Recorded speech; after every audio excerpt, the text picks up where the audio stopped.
some time, we've been treated to an outpouring of what only can be described as anti-Christmas literature, specifically a cult favorite tactic used by the cults. But even the pagan world media and Christians are telling us about how the holiday is pagan in origin and bad and should not be celebrated by Christians. These opinions are backed up with some rather unusual and curious fantasies masquerading as historical facts. The following video is intended only to re-examine popular historical claims of the origins of Christmas and to provide further discussion concerning some of the so-called facts offered in some anti-Christian publications.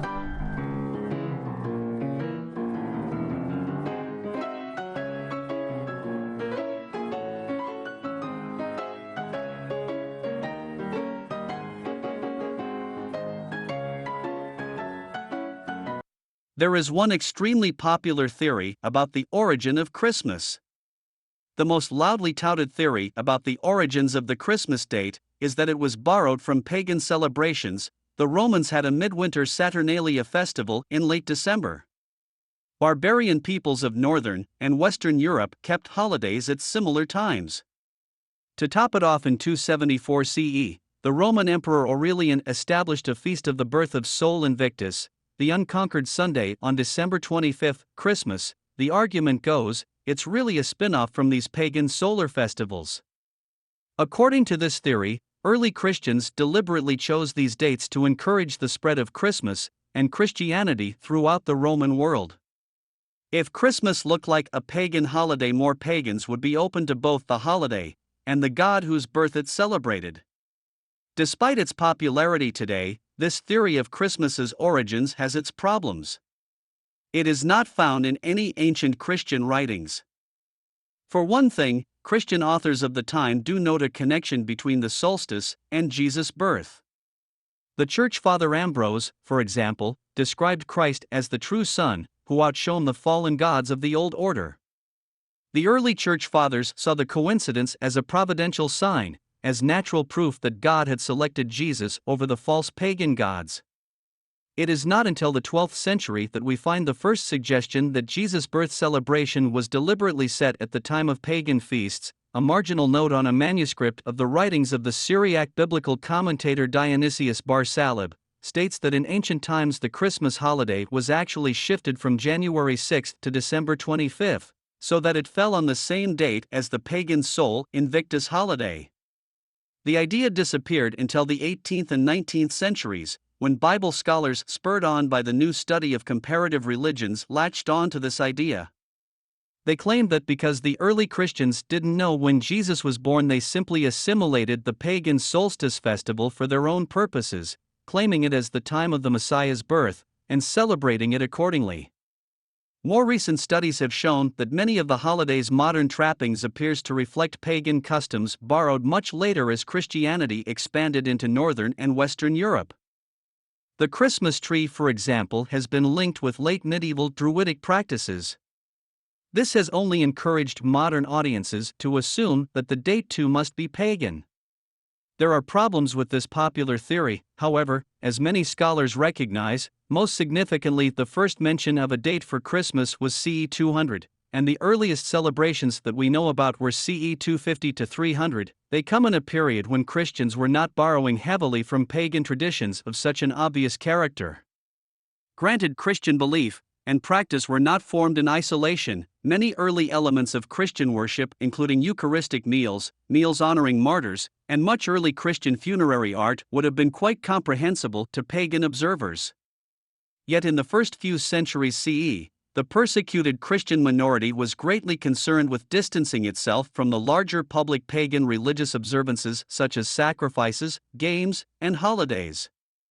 This was still true as late as the violent persecutions of the Christians conducted by the Roman Emperor Diocletian between 303 and 312 CE. This would change only after Constantine converted to Christianity from the mid-4th century on. We do find Christians deliberately adapting and Christianizing pagan festivals. A famous proponent of this practice was Pope Gregory the Great, who in a letter written in 601 CE to a Christian missionary in Britain recommended that local pagan temples not be destroyed, but be converted into churches and that pagan festivals be celebrated as feasts of Christian martyrs.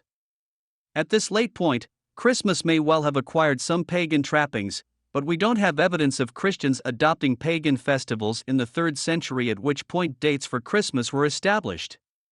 Thus it seems unlikely that the date was simply selected to correspond with pagan solar festivals. The December 25th feast seems to have existed before 312, before Constantine, and his conversion at least. The Donatist Christians in North Africa seem to have known it from before that time.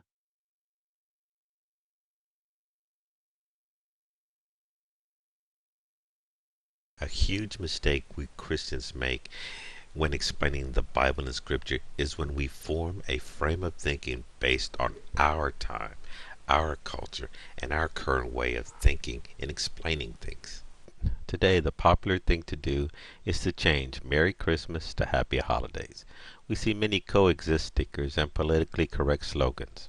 On a more personal note, currently at my workplace, we have an advertised holiday party instead of a Christmas party.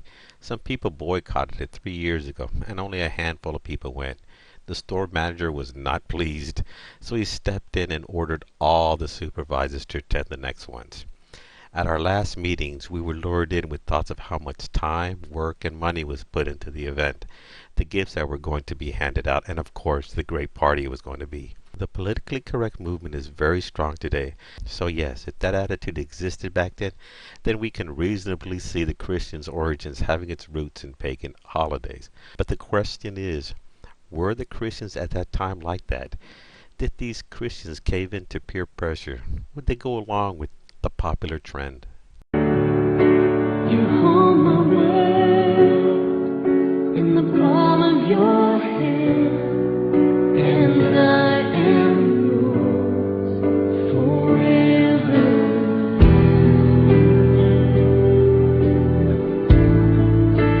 Jesus, I believe in you. Jesus, I belong to you. The reason that I live, the reason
I can understand unbelievers, whether they be atheists, skeptics, cults, or people not familiar with the Christian history, our Christian history. But when I see preachers and scholars preaching that the early Christians borrowed ideas from pagans to create Christmas, that's saddening.